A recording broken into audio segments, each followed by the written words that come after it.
Assalamualaikum warahmatullahi wabarakatuh. Hello everyone, how are you today? I hope all of us in a good condition to learn about the explanation of our material today about speech functions, politeness, and cross-cultural communication. Jadi teman-teman, hari ini ada 3 materi yang akan disampaikan oleh 3 pemateri yang berbeda pula. Untuk yang pertama, speech functions, akan disampaikan oleh saya sendiri, Fatparani Zakiyah. Untuk materi yang kedua, politeness, akan disampaikan oleh Mufarohah. Dan materi yang ketiga, cross-cultural communication, akan disampaikan oleh Anti Sulfiana Dewi.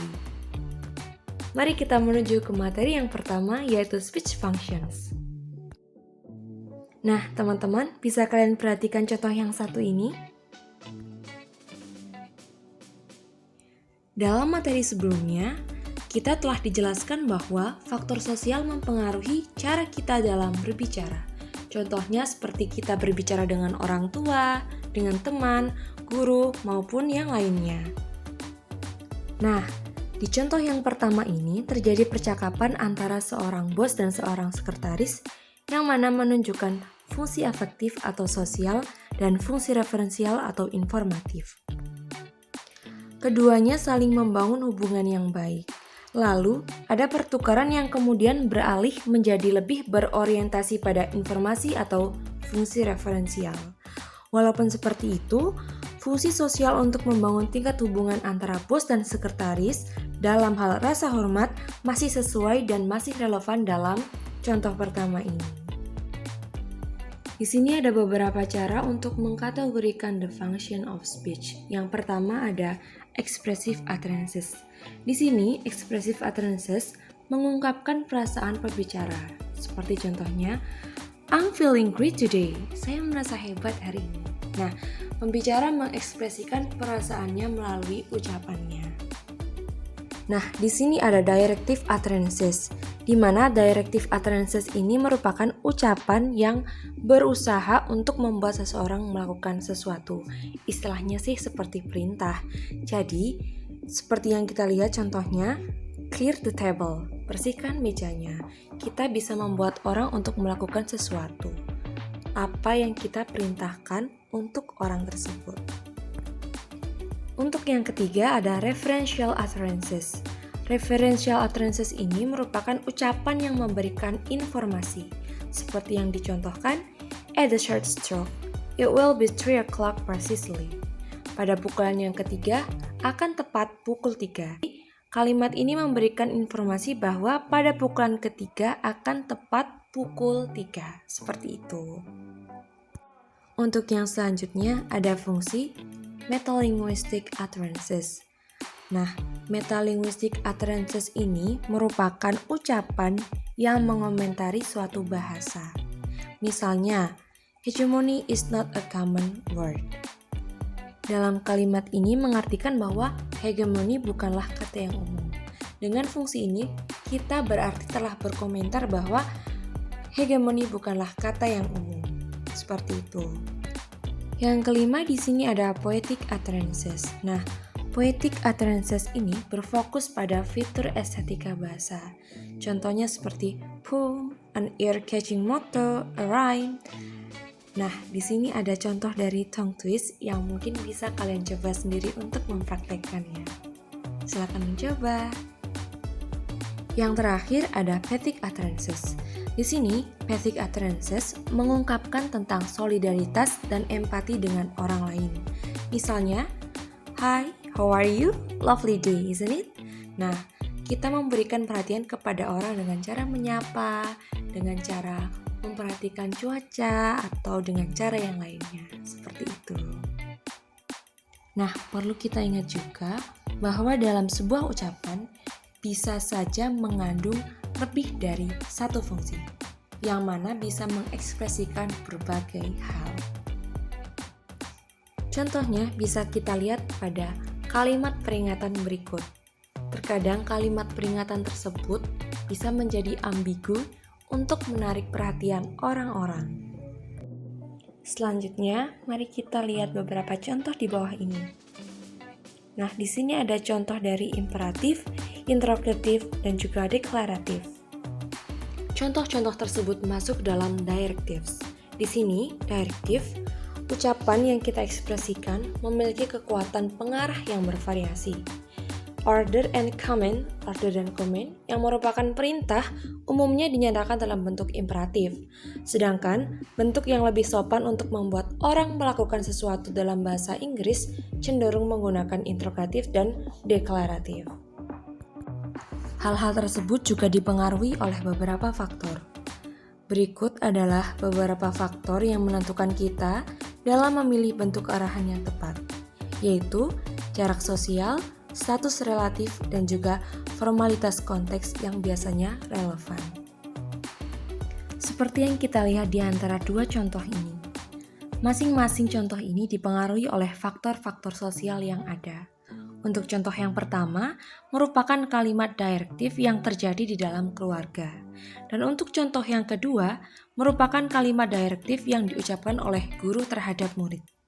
Bagaimana? Begitu berbeda, bukan? Saya Mufaroha sebagai pemateri kedua akan membahas tentang politeness and others form. Nah, politeness sendiri kan kesopanan yang berarti mendapatkan ekspresi linguistik dari jarak sosial sejauh yang bersangkutan. Untuk mengetahui apa itu kesopanan dan apa yang tidak sopan, di sini tuh ada beberapa nilai. Yang pertama itu menilai hubungan sosial. Menurut dimensi status sosial atau kekuasaan dan jarak sosial atau solidaritas, dua dimensi ini menjadi dasar pembedaan dua jenis kesantunan. Yang pertama, kesantunan positif, dan yang kedua itu kesantunan negatif. Untuk kesantunan positif ini lebih berorientasi pada solidaritas dan meminimalkan perbedaan status. Contohnya, ketika majikan mengizinkan seorang karyawan untuk memanggilnya dengan FN, yaitu first name, nama depan, ini adalah langkah kesopanan yang positif. Nah, contoh lainnya itu ketika pergeseran seperti informal, seseorang menggunakan informal itu atau bahasa gaul itu termasuk kesopanan. Dan untuk kesopanan negatif ini lebih memberi jarak atau memberi hormat, memberi batasan seperti itu. Nah, contohnya itu ketika kita menggunakan nama terakhir, itu entah itu kepada orang tua atau pengusaha, itu termasuk dalam kesopanan negatif. Nilai yang kedua itu adalah dimensi formalitas. Nah, dalam situasi ini kan konteksnya itu lebih ke formal. Contohnya, jika kalian berada di suatu pengadilan, sedangkan kakak kamu itu adalah seorang hakim, maka seharusnya ketika kamu mau menyapa kakaknya itu dengan panggilan first name atau Perdana Menteri ataupun Yang Mulia. Itu tuh termasuk bentuk kesopanan positif. Sedangkan jika kamu menyapanya dengan sebutan Perdana Menteri dalam konteks rumah, itu tuh termasuk tidak sopan. Yang ketiga adalah jenis hubungan transaksional. Nah, untuk hubungan transaksional itu lebih menyukai menggunakan the last name. Seperti contohnya, penjaga toko dan pelanggan itu tetap menggunakan the last name meskipun mereka itu sudah lama saling mengenal. Contoh lainnya itu seperti seorang dokter dan pasien. Nah, hubungan ini tuh lebih menekankan dimensi jarak sosial untuk lebih nyaman. Yang keempat itu ada usia. Biasanya orang dewasa itu lebih menggunakan first name untuk anak-anak. Ketika melakukan komunikasi dengan orang yang berbeda budaya, kesopanan merupakan salah satu aspek budaya yang harus diperhatikan. Nah, di sini ada dua hal yang berkaitan yang akan kita pelajari. Yang pertama, miskomunikasi, dan yang kedua yaitu politeness atau kesopanan, di mana di politeness ini ada 4 macam yang akan kita bahas nanti. Nah, yang pertama yang akan kita bahas adalah miskomunikasi atau kesalahpahaman dalam komunikasi. Nah, kita bisa lihat contohnya ketika Intan mengalami salah komunikasi dalam pesta Natal di Selandia Baru. Nah, yang kedua contohnya adalah beda provinsi, beda arti bahasa. Langsung saja example-nya ya. Ketika ada tugas ospek, kemudian orang Jawa Timur menanyakan kepada orang Jawa Tengah, awakmu wis mari. Mari dalam arti Jawa Timur adalah sudah, sedangkan dalam Jateng artinya adalah sembuh. Jadi orang Jateng tersebut akan mengira si Jawa Timur ini menanyakan kabar kesehatan bukan tugas. Jadi sudah mengalami miskomunikasi. Contoh yang ketiga adalah logat Madura vis orang Jawa. Ketika orang Madura berbicara dengan orang Jawa, mungkin logatnya akan lebih tinggi ketimbang orang yang Jawa. Nah, orang Jawa akan menganggapnya orang Madura ini mungkin marah, padahal tidak. Hanya logatnya saja yang mungkin tinggi. Yang kedua ada politeness. Politeness ini ada 4 macam. Kita bahas dari yang pertama dulu. Yang pertama yaitu greeting atau sapaan. Sapaan seperti hello, how are you? Sapaan ini mungkin dapat diterima di berbagai budaya yang berbeda. Namun, sapaan seperti where are you going? Di Indonesia mungkin ini bisa diterima.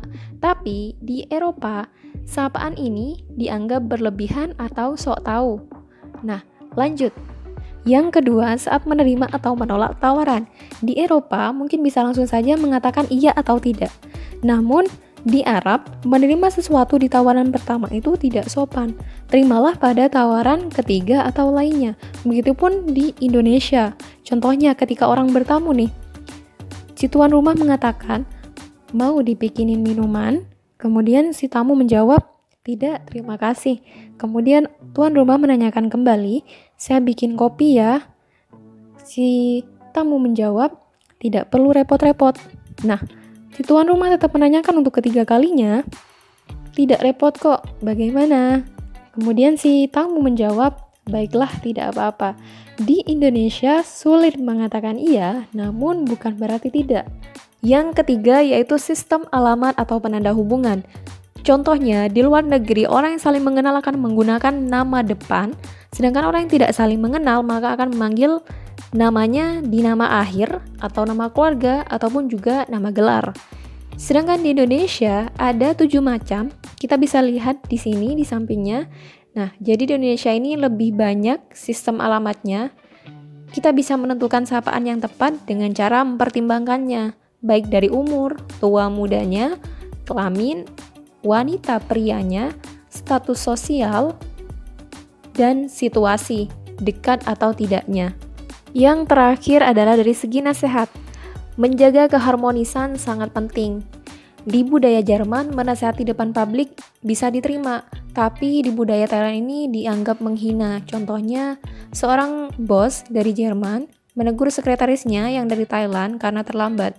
Ia menegur depan umum. Sekretaris tersebut merasa kehilangan muka atau malu sehingga sampai berhenti kerja.